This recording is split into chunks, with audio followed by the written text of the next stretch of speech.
નમસ્કાર મિત્રો, સ્વાગત છે તમારું એચએનજીયુ સ્ટડી પોઈન્ટ યુટ્યુબ ચેનલના એક નવા વિડીયોમાં. પીએસઆઈ ભરતી અંગે ખૂબ જ અગત્યની અપડેટ્સ યુવરાજસિંહ જાડેજા દ્વારા આપવામાં આવી છે. એના વિશેની સંપૂર્ણ માહિતી આપણે આજના આ વિડીયોની અંદર જોવાના છીએ. આજના આ વિડીયોની અંદર આપણે જોઈશું કે પીએસઆઈ રિઝલ્ટ અને ડોક્યુમેન્ટ વેરિફિકેશન લિસ્ટ ક્યારે જાહેર કરવામાં આવશે, પીએસઆઈનું કટ ઓફ જે છે એ કેટલું રહેશે, સાથે સાથે જે ઉમેદવારો કોન્સ્ટેબલ ભરતીની અંદર સિલેક્ટ થઈ જાય છે તેઓ પીએસઆઈ ભરતીની અંદર રિપીટ ના થાય એટલે કે રિપીટેશન અટકે એના માટે ગુજરાત પોલીસ ભરતી બોર્ડ દ્વારા શું કરવામાં આવશે તેની સંપૂર્ણ માહિતી જે યુવરાજસિંહ જાડેજા દ્વારા આપવામાં આવી છે એ આપણે વિગતવાર જોવાના છીએ. મિત્રો, HNGU study point YouTube channel દ્વારા તમને નવી પોલીસ ભરતીની તમામ માહિતી સૌપ્રથમ અને સચોટ રીતે પૂરી પાડવામાં આવે છે. જે 14,283 જગ્યાઓ પર નવી પોલીસની ભરતી આવવાની છે એની તમામ માહિતીની લિંક નીચે ડિસ્ક્રિપ્શન બોક્સની અંદર આપવામાં આવેલી છે. તો હવે શરૂ કરીએ આજનો આ વિડીયો. તો તમે જોઈ શકો છો પીએસઆઈ ભરતી અંગે ખૂબ જ અગત્યની અપડેટ્સ યુવરાજસિંહ જાડેજા દ્વારા પીએસઆઈ રિઝલ્ટ અને ડોક્યુમેન્ટ વેરિફિકેશન લિસ્ટ ક્યારે જાહેર કરવામાં આવશે અને પીએસઆઈનું કટ ઓફ જે છે એ કેટલું રહેવા પામશે. તો સૌપ્રથમ તમે જોઈ શકો છો યુવરાજસિંહ જાડેજા દ્વારા જે છે એ ટ્વીટ કરી અને આ ઇન્ફોર્મેશન આપવામાં આવી હતી. પીએસઆઈ ભરતી અપડેટ.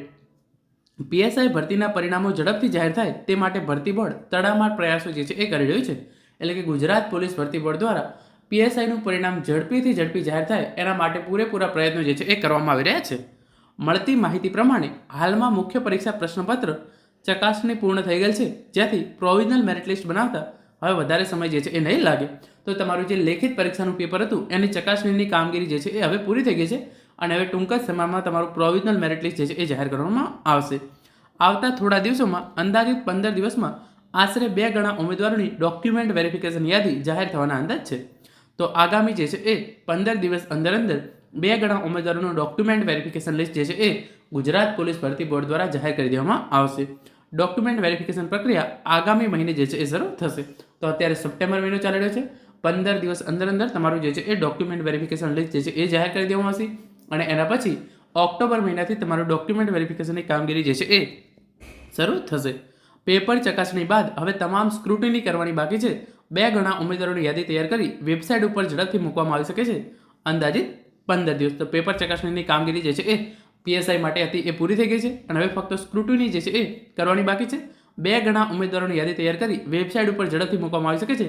15 દિવસ અંદર 2 ગણા ઉમેદવારોની જે છે એ ડોક્યુમેન્ટ વેરિફિકેશન લિસ્ટ પીએસઆઈ ભરતી માટે ગુજરાત પોલીસ ભરતી બોર્ડ દ્વારા જે છે એ જાહેર કરી દેવામાં આવશે. પછી આગળ તમે જોઈ શકો છો પોલીસ ભરતી બોર્ડ પણ કોમન ઉમેદવારોનું રિપીટેશન અટકે તે માટે વૈકલ્પિક ઓપ્શન જે છે એ વિચારી રહી છે, જ્યાંથી બની શકે કે પીએસઆઈની પ્રોસેસ ઝડપી પૂર્ણ કરવાનું આયોજન કરી શકે છે. પરંતુ ઉમેદવાર તરીકે આપણે એક બી સીટ ન બગડે તે માટે અવશ્ય પ્રયત્ન કરવો જોઈએ. તો ગુજરાત પોલીસ ભરતી બોર્ડ પણ જે ઉમેદવારો જે છે એ પીએસઆઈની અંદર સિલેક્શન થઈ જાય છે એ ઉમેદવારો કોન્સ્ટેબલની અંદર સીટ ના બગડે એના માટે જે છે એ યોગ્ય પગલાં લેવાનું વિચારી રહી છે. પરંતુ ઓપ્ટ આઉટ જે છે એ આપણે તમામ ઉમેદવારોએ કરવું જોઈએ. જો તમે ઓપ્ટ આઉટ કરશો તો તમારી જે છે એ તમને તો એક સરકારી નોકરી મળી ગઈ છે, પરંતુ જે બીજા કોઈ જે છે એ ઘરે પણ ખુશીની જે છે એ લહેર ફેલાઈ ઉઠશે, કારણ કે તમારા ઓપ્ટ આઉટથી બીજા કોઈ ઉમેદવારોને કે જેને થોડા ઓછા માર્ક્સ આવેલા છે એને પણ સરકારી નોકરીની જે છે એ તક મળી જશે. તો ગુજરાત પોલીસ ભરતી બોર્ડ તો ઉમેદવારો માટે વિચારી જ રહ્યું છે, પરંતુ આપણે પણ વધારેમાં વધારે જે છે એ ઓપ્ટ આઉટ થાય એના માટે જે છે એ પ્રયત્નો કરવા જોઈએ. પછી આગળ તમે જોઈ શકો છો ઓક્ટોબર અંત સુધી પીએસઆઈ અને કોન્સ્ટેબલ બંનેના અંતિમ પરિણામ જાહેર કરી ડિસેમ્બર અંત સુધી નિમણૂક પ્રક્રિયા પૂર્ણ કરવાનું ભરતી બોર્ડનું લક્ષ્ય છે. તો ઓક્ટોબર અંત સુધી પીએસઆઈ અને એલઆઈડી બંનેનું જે છે એ ફાઇનલ રિઝલ્ટ જાહેર કરી દેવામાં આવશે અને ડિસેમ્બર અંત સુધીમાં નિમણૂક પત્રો આપી અને આ ભરતી પ્રક્રિયા જે છે એ પૂરી કરી દેવામાં આવશે. કટ ઓફ અંગે જે છે એ એમણે ખાસ 2 ટકોર કરી છે. ઓબ્જેક્ટિવ પેપરનો સ્કોર વધારે મહત્વનો છે. ડિસ્ક્રિપ્ટિવ ચકાસણીમાં ચેકરની ચા ઉપર પણ નસીબ આધારિત છે, એટલે અંતિમ પસંદગી યાદીમાં નામ આવવું એ જાણે લકી ડ્રો જેવી પરિસ્થિતિ બની શકે છે. એટલે કે પીએસઆઈની અંદર આપણને ખબર છે એ પ્રમાણે જેણે પણ ઓબ્જેક્ટિવની અંદર સારો સ્કોર કરેલો છે એમનું જે છે એ નામ આવવાની શક્યતા છે. જે લેખિતનું પેપર છે એ તો જે પ્રમાણે પેપર ચકાસનારનું મૂડ હોય એ પ્રમાણે જે છે એ તમારું સારા માર્ક્સ કે ખરાબ માર્ક્સ આવી શકે તેવી જે છે એ પૂરેપૂરી શક્યતા છે.